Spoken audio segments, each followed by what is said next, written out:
Howdy folks, hope you're all having a good one. This primarily for the benefit of anybody watching this as Monday's episode of Mingles with Jingles, but this is of course the live Salt Mines Q&A here on the Salt Mines Discord server. So you've all had 15 minutes to post your questions.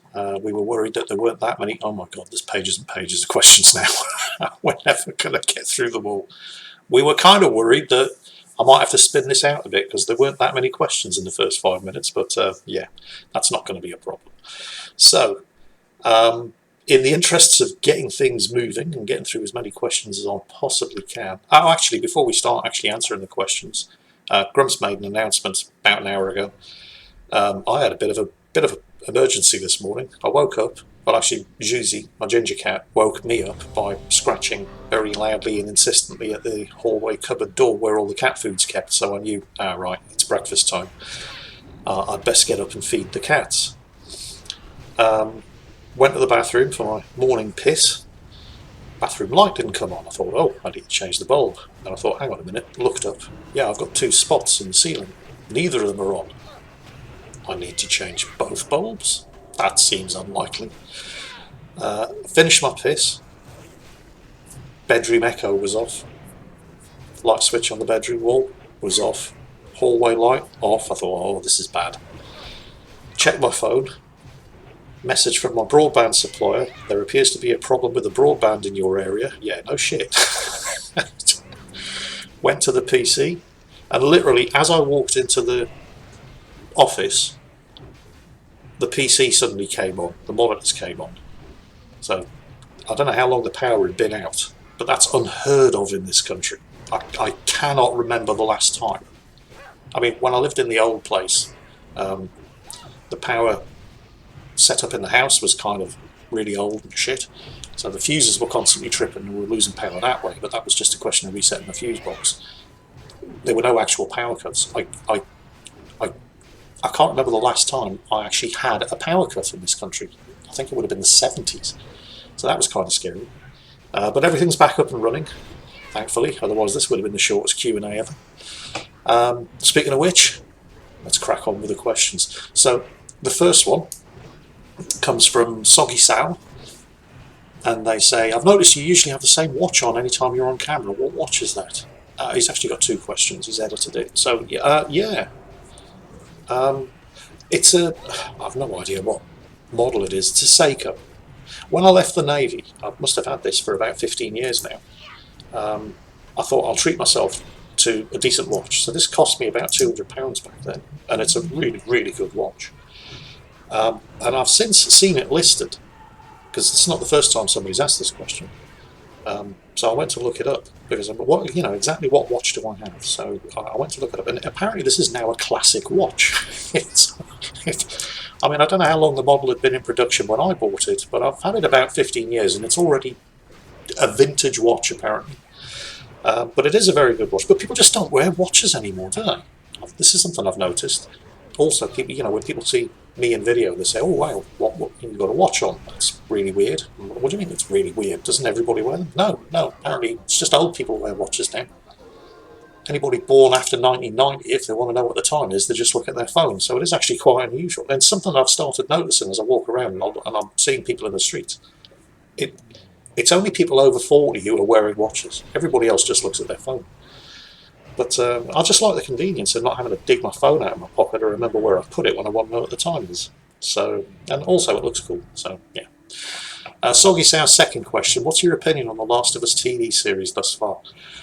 I haven't watched it, but I have heard good things about it. In the same way that I didn't really bother watching House of the Dragon, but I've only ever heard good things.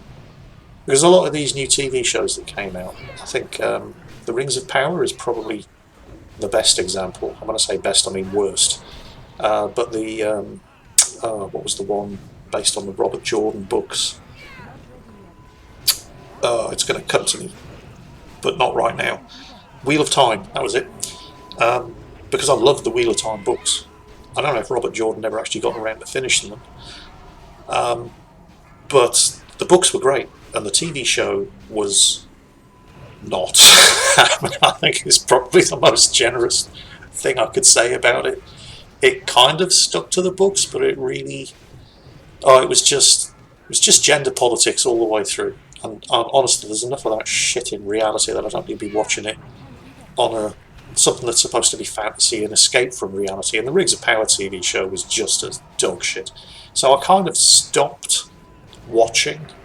Like the other one that I started and have problems with, even though it's not that bad, is the Neil Gaiman's The Sandman TV show on, I think, Amazon Prime. It's not awful, and if you've never read the comics, it's probably very good. But if you have read the comics, and you look at some of the casting decisions that just make no sense whatsoever, it can make it difficult to enjoy, even though it is very, very good if you haven't read the graphic novels. So I just gave up on these TV shows, and yet, I don't know, maybe I should. I mean, I've got a whole bunch of stuff queued up waiting to watch on those rare occasions when I actually do sit down and watch TV. Like, Eddie comes around on a Tuesday, and at the moment we're going through Boston Legal. If you haven't seen Boston Legal, it's hilarious and also very serious at the same time. It stars William Shatner. It's a legal firm in Boston, and it's a sort of a comedy, but they also deal with serious issues in a very, very sensitive and yet funny way. And I thought, oh, William Shatner, great. He is amazing in it. And a whole bunch of other people that you may or may not have heard of, like James Spader, Candice Bergen, and so on and so on. It's a very, very good TV show. So Eddie and I, we watched The Expanse, me for the 4th time, Eddie for the 1st time, he loved it, and then we needed a new TV show, so I suggested Boston Legal. So we've been watching that. And I think we're in the 3rd season. And when that comes to an end, we're going to need something else to watch on Tuesdays when he comes around. So House of the Dragon, I've heard really good things about, even though I had no real expectations of it being any good after what happened in the last season of the Game of Thrones. Game of Thrones? Wow, Freudian slip there. Game of Thrones. And the shit show that have been the various different TV adaptations that have happened since. But I've heard good things about that, so that's on my list. The Last of Us, I was, how can I put this, not particularly happy with what happened with The Last of Us 2 and all of the politics around that, so I kind of avoided the TV show, but it's got, what's his name? The guy who plays the Mandalorian, Pedro something. Really good actor. He was in the Game of Thrones as well, wasn't he? Oberyn Martell got himself killed by the Mountain by being cocky in a duel. But also he was in another TV show about the Colombian drug lord, whose name I can't remember, but he was one of the DEA agents. A fantastic TV show. He was really good in that. And he's in The Last of Us. And again, I'm hearing good things about that, so I might have to give that a shot. But we'll see. Narcos, that was it. Thank you, Soggy Sam. He's just edited his question. Yeah, Narcos. The first 2 seasons of which were absolutely amazing. Based on true events, obviously. About, what the hell was his name? Carlos, no, I can't remember. Anyway, yeah. Ultra famous, one of the first, absolutely worth trillions cocaine drug lords, whose name I cannot remember. But that was a really, really good show. And the star of that, or one of the stars of that, is in The Last of Us. And he's generally the kind of guy that doesn't do shit. He only appears in stuff that's worth watching. Pablo Escobar. Thank you once again, Soggy Sound. Yeah, that's what Narcos was about. The hunt for Pablo Escobar. Anyway, spent way too long on one question. 10 minutes in. Thank you, Soggy Sound. Some great questions. We're going to move on. From Yamatog to Jingles, since leaving the World of Tanks Community Contributor Program after the Sir Foch incident and the World of Warships Community I forgot how to speak English. You wouldn't believe I'm already on my 2nd cup of coffee and I'm still struggling with words. And the World of Warships Community Contributor, I've done it again, that thing during the mass CC exodus. Do you still keep contact with people that work or associate with wargaming, such as Chrysantos, Mr. Conway, the Challenger, or the Chieftain? Yeah, although, it's not like I'm avoiding them, and I have had some contact with Chrysantos and Mr. Conway, but Mr. Conway's left the World of Warships team, and he's now working on something else, some super secret project. So I don't really have any calls to be in touch with Mr. Conway, and I am terrible for keeping in touch, by the way. This has always been a problem with me, which is why I always made a point, like when I moved out of Eddie's place and bought my own, I made a point that we were going to see each other every week on a Tuesday and do stuff, because I'm terrible at keeping in touch. So the fact that I haven't really been in touch with people like Chrysanthemum and Mr. Conway, it's not their problem, it's me, because I'm just shit at staying in touch with friends. But they are friends, and they are good people. And I have been in touch with them since, but we don't talk about wargaming. We just keep it on a friendly level, because they are good people. And I really probably should get back in touch with them again. Had a great time with them in St. Petersburg when we went to these various different community contributor things and King of the Seas broadcasts and stuff, because we'd spend. You were only there for a couple of days, but I would extend and have a bit of a holiday, and they would stick around and they'd stay in my hotel room, and we'd go out and do stuff together in St. Petersburg, go to some of the flea markets and stuff like that. It was a lot of fun. They are good people. I mean, I don't even watch the World of Warships live stream anymore because Chrysanthemum and Conway aren't doing this. And I love the way Conway would. How can I put this? When challenged by questions from the audience on certain of Wargaming's more dubious decisions, Conway would always find a way of giving you an honest answer that let you know exactly how he felt about things without actually saying anything bad about Wargaming. He was always very, very good at letting you know exactly what he thought the real situation was without actually breaking the terms of his, work contract by saying bad things about the company. I loved the way he was able to do that. Anyway, thank you, Yamatog, too. Moving on to the next question from Make a Whoosh Foundation. Or just say Whoosh. Oh, well, it's too late now. I've already seen your name. Howdy, Jingles. I hope your start in 2023 was as good as reasonable. Any musical instrument you play? I used to play violin. Not very well. And when I say play it, I think I'm stretching the truth just a little bit. But in primary school, recorder, which I don't know if you know what a recorder is. It's a very, very basic type of flute, woodwind instrument. I had played that, and I was taught to play violin, but was really, really shit at it. It was just like, it sounded like somebody strangling a cat. But other than that, no. I've always wanted to be able to play guitar, because everybody always wants to be able to play guitar, so you can strum along to AC/DC. Which is your next question: which instrument would you like to be able to play? But I just don't think I have the manual dexterity for it. Which one would you like to be seen playing? Guitar. Strumming along to AC/DC.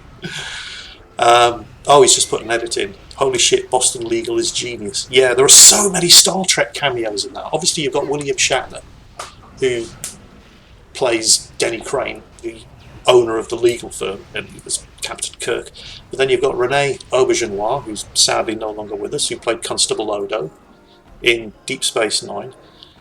You've got Armin Shimerman, who played Quark from Deep Space Nine. He's one of the judges. And there's just, it's like there are so many people from Star Trek who turn up. Oh, what's her name? I can't remember the name of the actress, but she plays Rene Auberjonois' daughter on it, and she is the Admiral in Star Trek Discovery.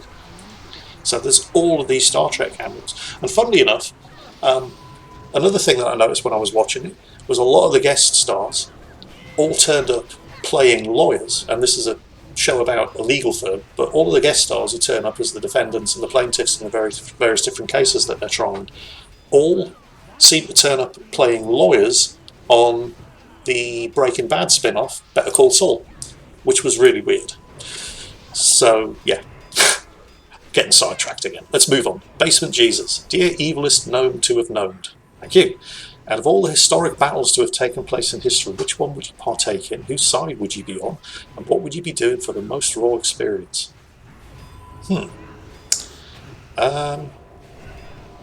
I think I might have answered this one before sometime, but it would have been quite a while ago, so we'll go with it. I would like, as for which battle, honestly I don't know, too many to choose from, but I would like to be on the winning side, and observing it from a place where there was absolutely no danger of getting arms and legs blown off. Because the thing about famous historic battles is they tend to be absolute absolute carnage, where hundreds of thousands of people get killed and maimed and mutilated, and that's not a safe place to be. And I like my wars as boring as possible, a lot like the First Gulf War was for me, which was 6 months of utter tedium with about 10 minutes of raw terror. And the raw terror is the bit that you remember until you realise that actually the 6 months on each side of that 10 moments of raw terror were some of the most dull experiences you've ever had. Because most of what we did, First Gulf War, we were in what was known as defence watches, where half the ship is up and manning their stations at any given time and the other half are asleep. And so for 6 months we did 8 hours on, 8 hours off. 8 hours on, 8 hours off. For 6 months. Just think about that for a minute. Yeah. And we came under attack once, and it lasted 10 minutes, and then that was it. 8 hours on, 8 hours off. So, boring as shit. But when I look back on it, that's the kind of war I want to be in every time. Because nobody I know died. So, yeah. Next question from H. Mighty Gnome Overlord. It's been a while since I've heard the answer to this question, so I shall take it upon myself to ask it once again. Got any rad games you're waiting for in 2023? The Cyberpunk expansion. I've been waiting for that for, God, I think it'll be 4 years. Has it really been that long? When did Cyberpunk come out? Because it was it Christmas 2019? Or 2020? I can't remember. It's been a couple of years. So yeah, I'm very, very much looking forward to that one. Because they're dealing with, I don't think it's all set in Night City, although probably a lot of it will be. And Idris Elba's in it, which is great. Keanu Reeves is coming back for it as Johnny Silverhand, which is great. Curious to see how they're going to shoehorn him in, given what happened, no spoilers, at the end of the original game. But yeah, I'm very, very much looking forward to that. As for anything else in 2023, nothing leaps to mind. Not particularly excited about anything, except maybe Big Kitty Little City will eventually get released. I've had that one on my Steam wishlist for a while. And there's an Aliens game, sort of isometric, top-down squad shooter that I'm quite looking forward to. But other than that, no, sorry, that's basically it. Just the Cyberpunk expansion. Here we go. Good question here from Aneptus Mechanicus. I love that name, by the way. That's really good. I've noticed you don't seem to upload videos of you playing or other people playing much besides MMOs, WG titles, single-player story-driven games. Are there kinds of games you enjoy playing but don't upload to your channel? No, that's basically it. The only thing I play regularly, but I don't do uploads of, other than as background footage to Mingles with Jingles, is World of Warcraft. And I only really started getting back into World of Warcraft on the Wrath of the Lich King Classic servers. So, I mean, I still have like 13 or 14 characters on retail, current, live, real World of Warcraft. And while the Dragonflight expansion came out, and I think it's a perfectly fine expansion, I still don't have a single character at maximum level. Not one. I've just been playing Wrath of the Lich King Classic, and now the Uldar expansion's out for that, and I'm just hopelessly addicted. That's the only other thing I really play, other than the stuff that you mentioned. Generally speaking, if I get a nice single-player story-driven game, it goes up onto YouTube. Like, I mean, I loved Choo Choo Charles. I don't know, and you lot seem to quite like it as well. Because normally when I put something up that isn't World of Tanks or World of Warships, like a World of Tanks video will probably get 70 to 80,000 views after a week. A World of Warships video will get 100,000, and that's great. I mean, it is great, it really is. But when I put something else up, 20 to 30,000 after a week if I'm lucky. But Choo Choo Charles has been doing 40 to 50,000, and it was just such a good game. So much fun to play. It didn't go on too long. I mean, it couldn't really, because there wasn't that much to it. You drive around, picking up scrap, upgrading your train, unlock 3 mines, grab the eggs, bang, game over. It never outstayed its welcome. It knew when to quit. And it was equal parts scary and funny. And it wasn't that hard, so ideal for me, because I am crap. So I loved that game. I was very sad when it was finished. But Yeah, you can lost, I just... yeah. Sorry to interrupt. I So sorry for couldn't the help benefit but... of anybody watching this on Monday at Mingles with Jingles. This is Salt Mine, technically in charge. This is Grump the Salty. Go on, Grumps. Thank you.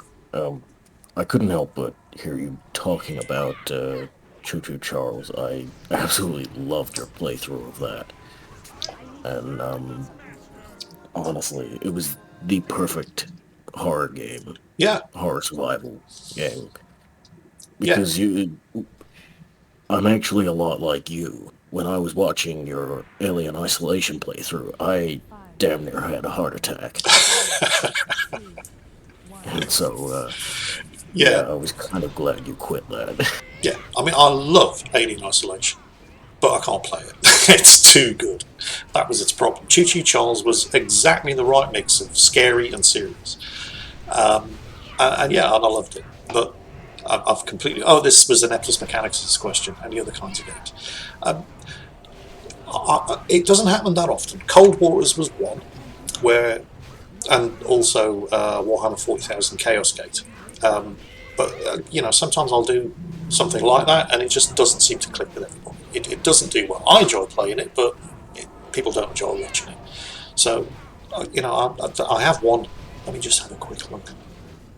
Because Deliver Us Mars, of course, I've just started. But I saw another one on Steam, Bendy and the Dark Revival, which has been getting amazing reviews. And again, it's a bit of a sort of horror game with a very cartoony graphic style. But I've got that, and I'm looking forward to playing that as well. So I've got stuff planned. We finished Choo Choo Charles, we're doing Deliver Us Mars, and then I've got Bendy and the Dark Revival to come. And I don't know how excited anybody's getting about that if they've played. Apparently there was a previous game that did really well, but it looks really, really good. And hopefully just scary enough to be entertaining, but not so scary that I'm not going to be able to finish it. But fingers crossed, we'll see how it goes.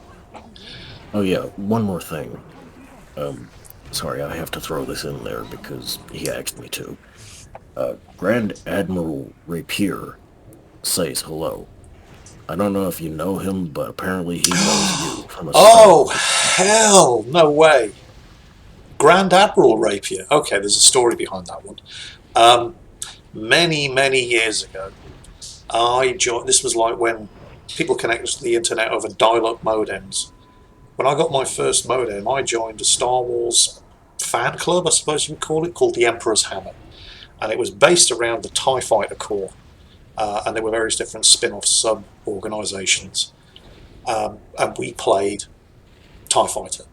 And people could write custom missions for it, and there was a custom mission archive that the club held, and you basically play these missions and attempt to post high scores. And this is just describing it in its most basic configuration. There was so much to it. They published a monthly. I remember the monthly newsletter.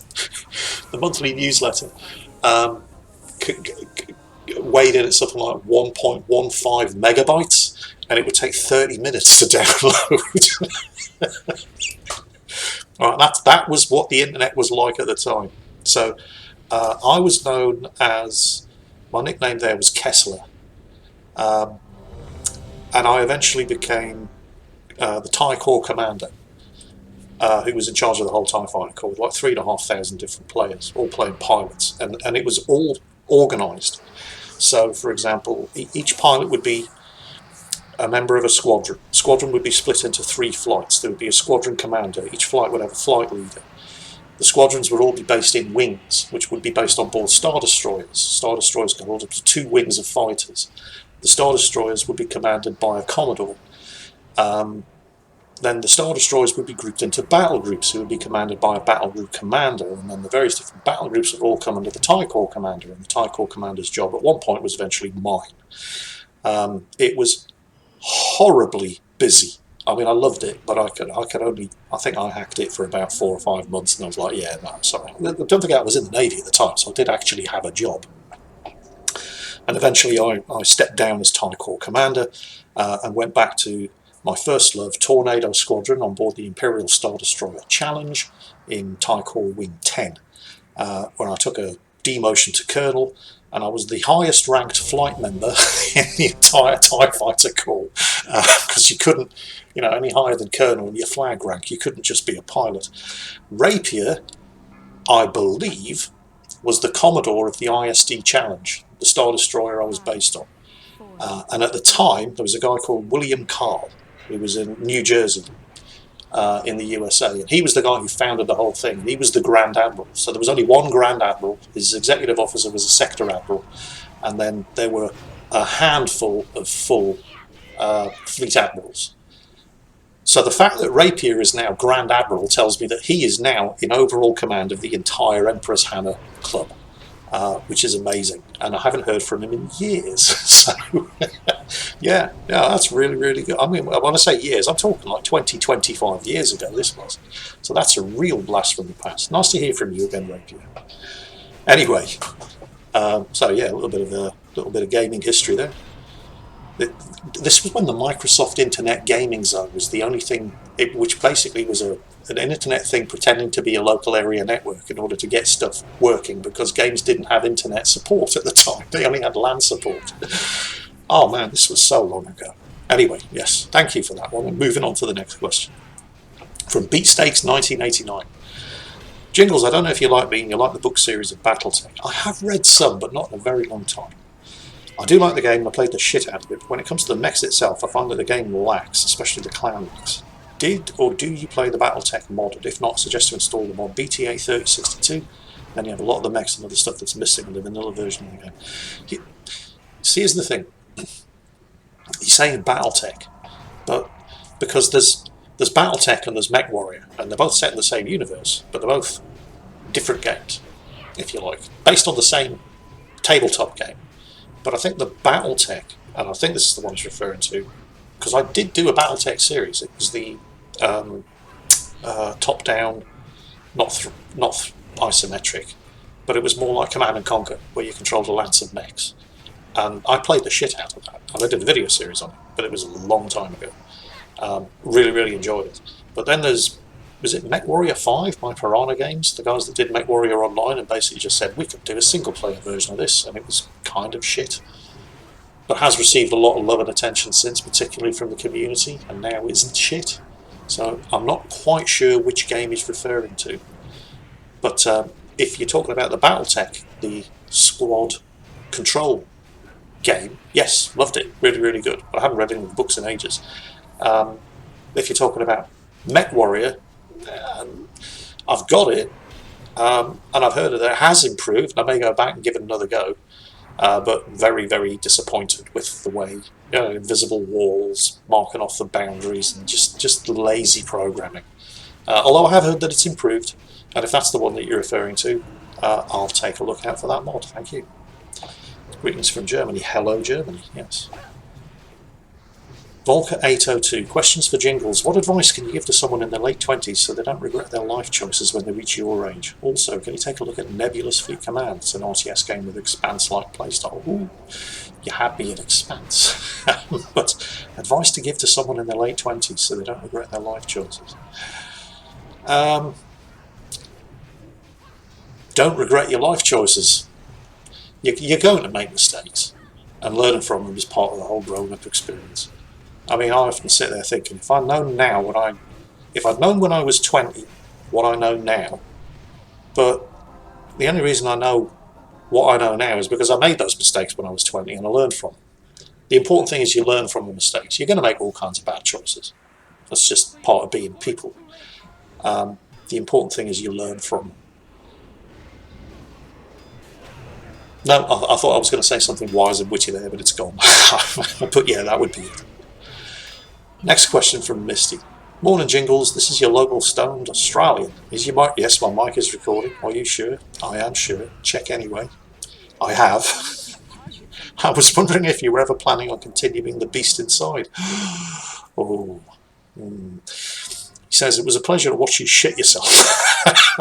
I'd also like to see more coverage of War Thunder Sim battles, if that's something you consider. Also, love to see you do more niche games like Super Little, or even stuff like the FNAF series. Also, Bendy the Dark Revival as a sequel to Bendy and the Ink Machine. Thank you. So, to address your questions in order.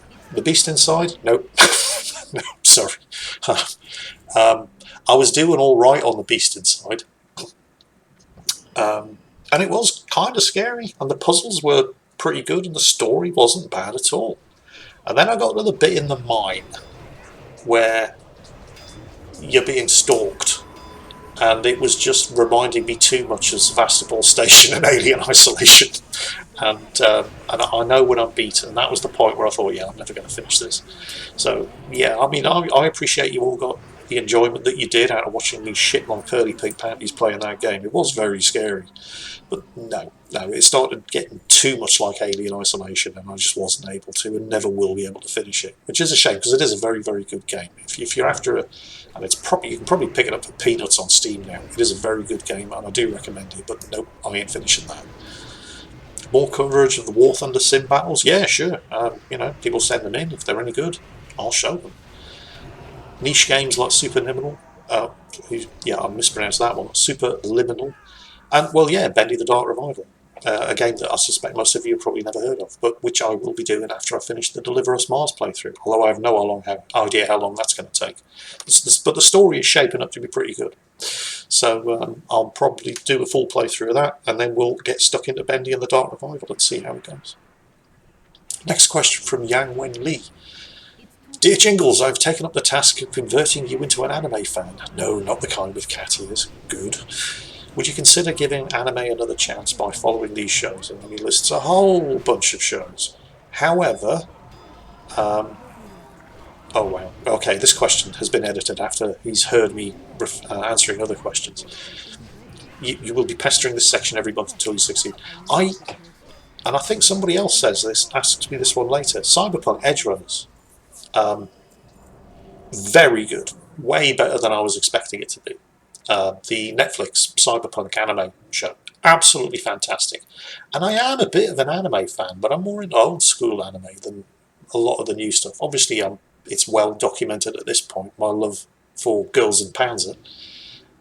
But Akira, Venus Wars, Tank Police, the original Legend of the Overfiend, a lot of that sort of 80s anime stuff still holds up today and is really, really good. I like the stuff with where they, because in a lot of anime you'll see some meticulously well done military hardware, and I'm a big sucker for that sort of thing, stuff like Appleseed. And there was one, I can't remember what it was called, but I keep seeing clips of it on YouTube where there's a bunch of freedom fighters or resistance or political activists or whatever, and it's set. This particular clip is in a sewer, and there's guys with basically MG42s in big armoured suits hunting them down, and the animation is amazing. And I do need to find out what that is so I can watch the whole thing. But I like stuff like that. And Cyberpunk Edge Runners, which is fantastic, and I must finish because I've only seen the first 2 episodes. I feel betrayed. Why? Because I like stuff with guns. I'm not going to elaborate, I'm just going to leave it at that. Okay. He's also just edited this question to say James Spader, yeah, of course, who's the other big star in Boston Legal, who did the voice of Ultron in Age of Ultron. He has an amazing voice, and he's great in Boston Legal as well. We keep going back to Boston Legal, and we should, because it's an amazingly funny TV show with some of the... They always get the best guest stars on that show. But anyway.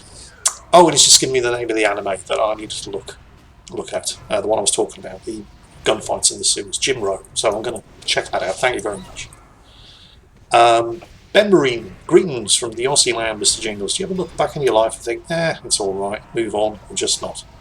I think I kind of sort of already answered this one. I mean, there's all kinds of things I've done that I thought, look back and now and think, you idiot. But, these are all things that happened to me that led me to where I am now. And where I am now is all right.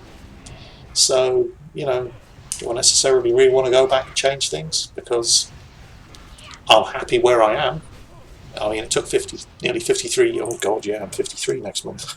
It took nearly 53 years to get here, and the process was mostly not terrible. So, why change anything?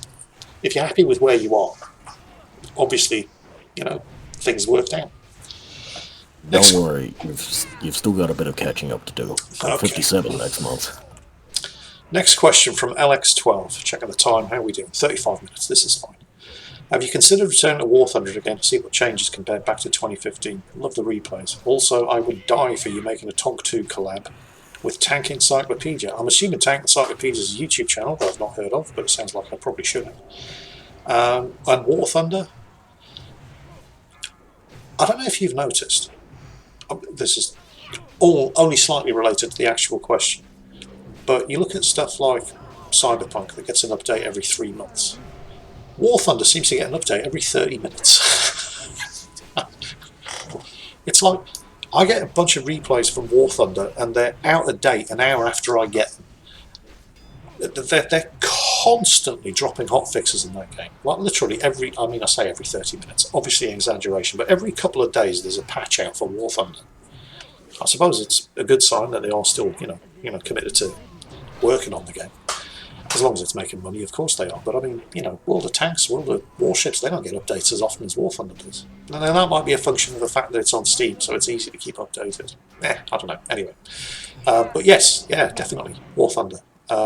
Starting to do a lot more War Thunder content. But you guys need to send the replays in. And also, just as a general reminder, because this still happens, and even though I'm going to remind you, it's still going to happen. When you send a replay in, please make sure you actually send a replay in. Because when I see an email entitled "Absolutely Amazing Clutch Kitakazi Game, 9 versus 1, pulled the victory out of my ass at the last second," I thought, oh, right, and I click on that and there's no replay. You're not doing yourselves any favours.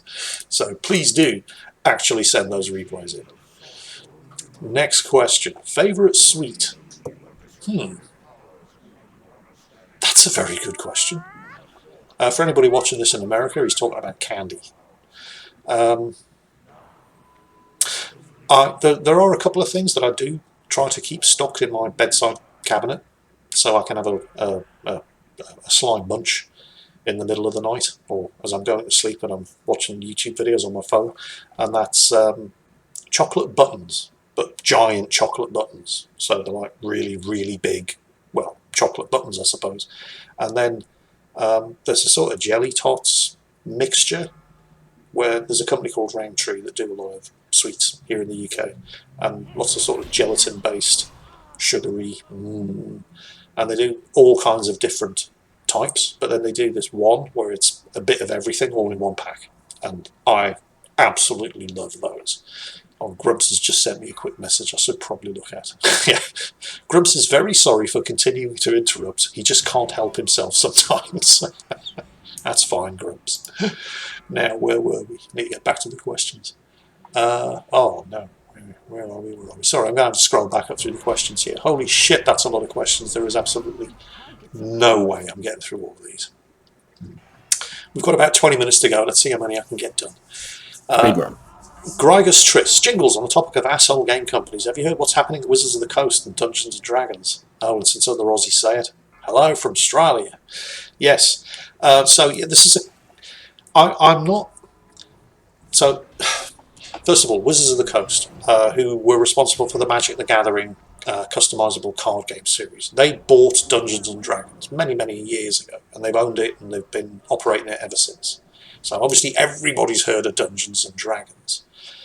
And while I don't actually play any D&D games, it's virtually impossible to not be aware of what's been happening with Wizards of the Coast and Dungeons and Dragons. They used to have this thing called the OGL, the Open Game License, where they basically, which was very good of them, by the way, because imagine Electronic Arts doing something like this. No.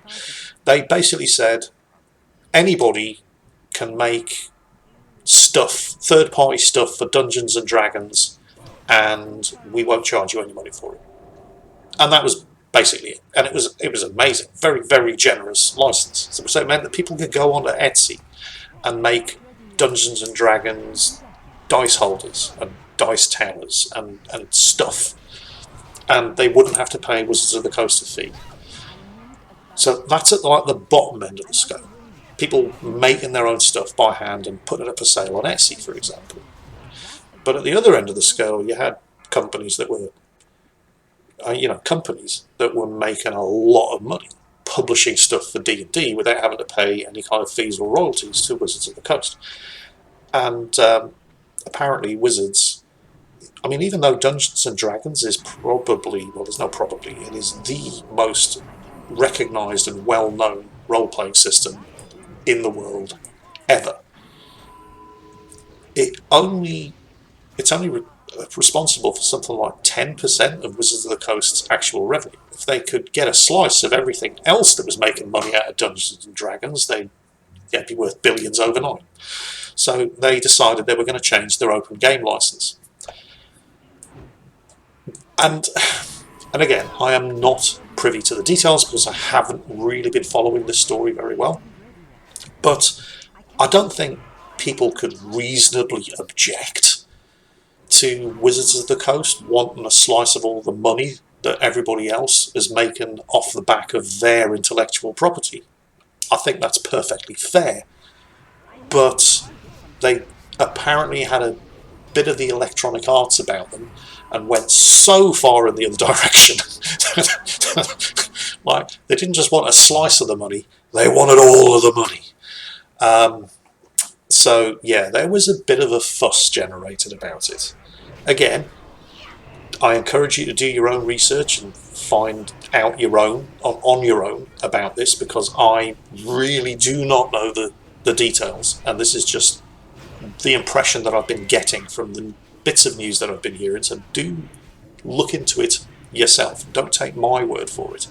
But apparently the backlash, oh wow, they've walked back a bit on the utterly draconian new license they were considering imposing on everybody.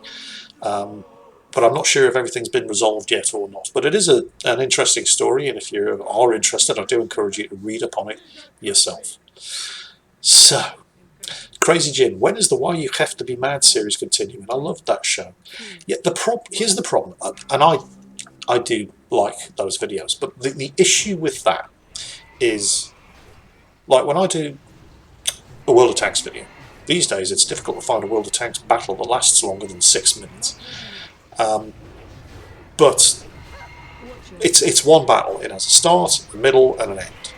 With an episode of Why You Have to Be Mad, there are a couple of issues. First, that one World of Tanks replay, or World of Warships replay, or whatever, is good for, I don't know, if it's World of Warships, up to 20 minutes, or World of Tanks, up to 15 minutes of entertainment on YouTube. But in a Why You Have to Be Mad series, each clip is only about 20 seconds long. So to get that up to 10 minutes, I have to go through dozens of World of Tanks replays looking for the good bits. It will take about 20 hours of work to produce one episode of Why You Have to Be Mad, which might, if you're lucky, last 10 minutes. I'm not saying it's not worth doing, but it's kind of not worth doing.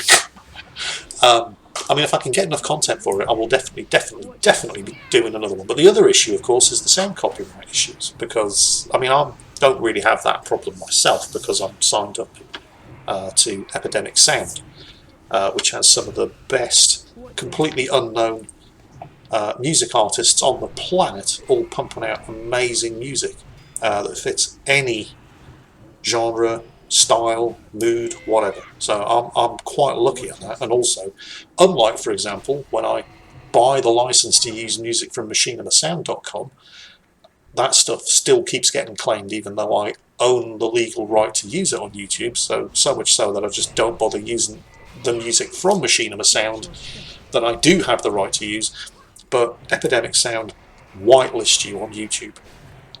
So you never get a problem with their stuff getting claimed by people that don't actually own the rights to it. Or if you do, the claim never stands because you've got Epidemic Sound backing you up. So, yeah, those are the reasons why. The sheer amount of effort that goes into making one of those videos, when I could just put like one 10-second clip with a funny thing happening in it, probably happens in the middle of a reasonably good battle. I could just put the whole battle up and there's a 10-15 minute video. or pick that 20-second clip along with a whole bunch of other 20-second clips and spend 20 hours working on maybe getting a 10-minute video up. So there's a lot of time investment required in making one of those. They're good videos. I do love them, but you wouldn't believe how much work is involved in going into them. And then, of course, the editing as well. It takes like 5 times as long to edit as a regular video.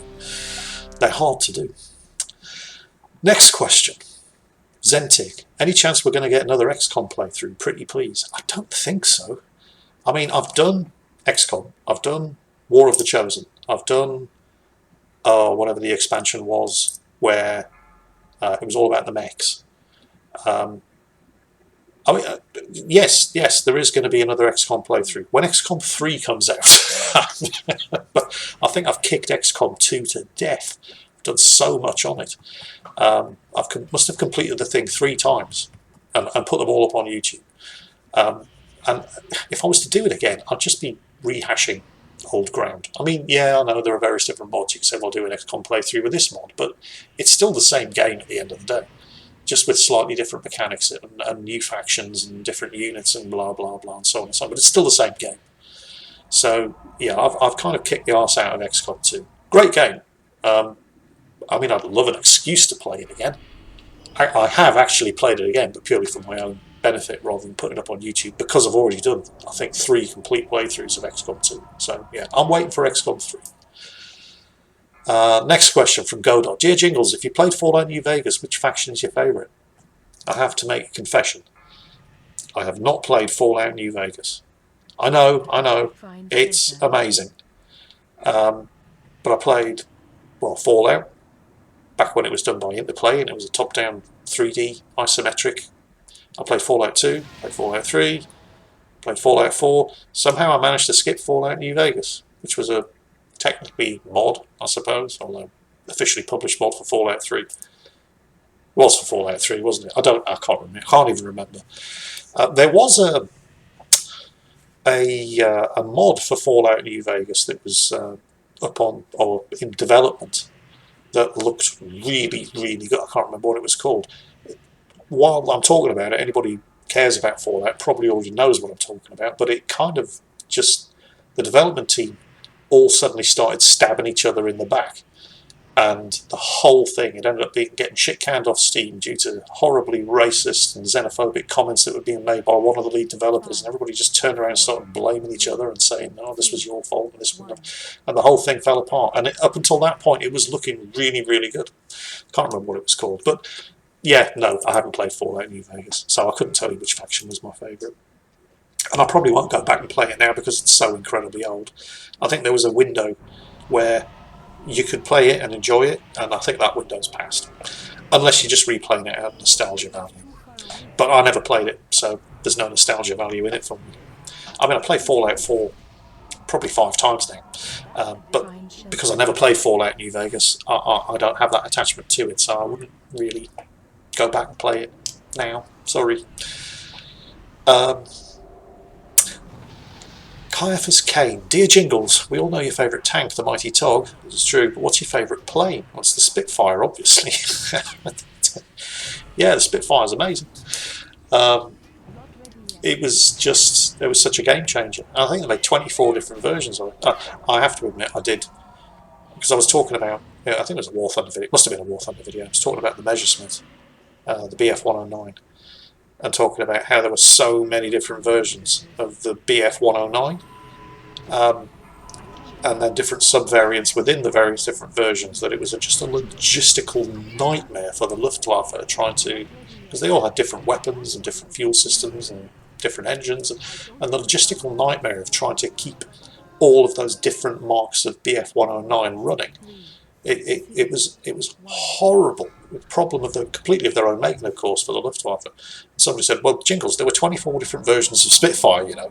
Yeah, but they weren't all in service at the same time. That's the difference. As a new version of the Spitfire came out, it would get rushed out to all of the squadrons.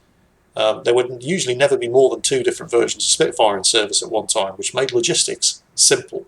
And the existing, the previous versions that we still had, we just sent to Australia and New Zealand. who were very, very grateful for them. So yeah, sure. I mean, there were 24 different marks of Spitfire, but they weren't all in service at the same time, so they didn't have the same logistics strain that the Luftwaffe was experiencing with the umpteen different versions of Messerschmitt that they were all flying at the same time. So yeah, Spitfire. Also, I know you're a bit of a science fiction and history fan. What's your opinion on fantasy? And if you're a reader of those, what's some of your favourite books?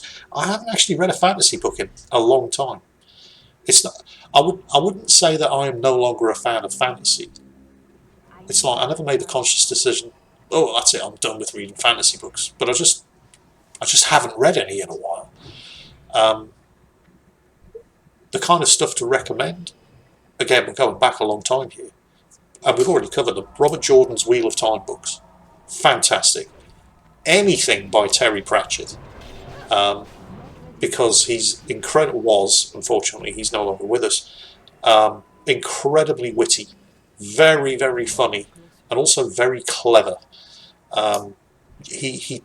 You learn things when you read his books. And he does it by making you laugh. So very, very good. Other books, obviously, if he ever bothers getting around to finishing, George R.R. Martin's Song of Ice and Fire, The Game of Thrones, and so on and so on. Strange thing there, because I can remember when Game of Thrones started gaining in popularity, and everybody was saying, "Oh, you've got to read these books; they're amazing." And I thought, what? Because I read a collection of fantasy stories, I don't know, about 20, 25 years ago, from various different authors. And I can't remember much about the book, except for the story by George R.R. Martin was fucking shit. It was so badly written. I can't even remember what the story was about. I can just remember thinking, who is this clown shoe, and why is he in this collection of fantasy stories? Because it read like something written by a teenager. It was just badly written. So when everybody started going on about the Game of Thrones, oh yeah, George R.R. Martin, I was like, no, sorry. Because the only thing I could remember, the only thing I had associated in my mind with the name George R.R. Martin was badly written shit. So I never gave it a look. And then I started watching the TV show, and I thought, this is very well written. Oh, but that'll be the screenwriter. Oh, George R.R. Martin was the screenwriter, because he basically wrote all the scripts, I think, for the first season. So I thought, something's going on here. And then I started reading the books, and it was like night and day. So well written. I thought, did I just get the name wrong? And I've been associating this guy with somebody whose name I thought was his for the last 22 years. But yeah, massive surprise. And such well-written books. And if he would just stop talking about writing new books and get off his arse and actually write new books, we could maybe put the travesty that was Game of Thrones Season 8 to rest. So here's hoping he doesn't die before he gets the rest of the series finished. Yes, and anyway, moving on to the next question, because we're going to have to rapidly start knocking this on the head. We're coming up to an hour. From Trashman Physius, I'm probably mispronouncing that. I wonder, as the resident of the Anime Corner, if you found anything interesting to watch recently, or have you given up on the medium? Well, we did kind of address this earlier. Oh, here we go. Cyberpunk Edge Runners is freaking amazing. It is. It really is. And since you like the game, despite all the adult stuff, maybe you considered and watched. Yes. He always says he cried at the end. Spoilers. The above suggested shows are really good and lack all the fan service, the bits I don't like. They're shows that even Grumps would be able to watch. Ooh, calm yourself, Grumps. I highly doubt that. Now, Cyberpunk Edge Runners is really, really good. If you like Cyberpunk, well, if you didn't like Cyberpunk, then you've got no interest whatsoever in watching Edge Runners. But it's... I've never actually been able to run Cyberpunk. Well, I do recommend it. Just ignore the fact that it's anime, and just it's just really good Cyberpunk. I really do need to finish watching that. It's normally the sort of thing that I have on when I'm cooking, so I need to get back to that. But it is really, really good. The Trashman also says Choo Choo Charles is awesome. I made one streamer playing it by buying it for them. They're Australian, so the whole giant spider train theme was a good fit. Oh yeah, giant spiders. MechWarrior 5 single player game got a crap load of updates, and by all accounts now with the DLC, a really good game. And apparently a fresh DLC just landed too. Thank you for the info, Trashman. And yes, yeah, I mean, I did kind of already answer this question earlier, but yeah, the Netflix show Cyberpunk Edge Runners is way better than I was expecting it to be. And even if you don't like anime, but you do like Cyberpunk, you should watch it because it's really cool. And I think we're probably going to have to knock that one on the head by here because we're coming up to an hour. We were worried we weren't going to have enough questions, and I was going to have to spin things out. But I think there's another 4 pages of questions here. I'm really, really sorry. Quick one here. Jones says, "Did you play Assassin's Creed Black Flag? If not, will we get to see you do it?" I did, but I never finished it. I can't remember why. I'm sure there were other things going on at the time. Buddy NL, who I suspect from his name and his avatar is from the Netherlands. "When are you going to play Fallout New Vegas?" Yeah, sorry. I believe I already answered that one as well. Shay Vizsla says, "Do you ever think about playing the Dead Space remaster?" I did think about it for about a minute, and then common sense prevailed. There's no way. It's worse than Alien Isolation. Oh, God. Is it more scary or? Oh yeah, yeah. It's relentless. Although you do get to actually fight and shoot and kill the things that are stalking you, but that doesn't make it any better. So yeah. Oh, okay. No, no. I'm quite happy to watch other people playing that. Just I'm not playing that myself. I know my limits. Man's got to know his limitations. And on that bombshell, that's it for this monthly Q&A for the month of February on the Salt Mines Discord server, and that's it for this episode. If you're watching this as an episode of Mingles with Jingles, that's it for this episode of Mingles with Jingles. Thank you to everybody who turned up. Thank you for all your questions. My apologies for those of you whose questions I didn't have time to get around to. Thanks to Grups for organising this all again. Take care, and I'll catch you next time.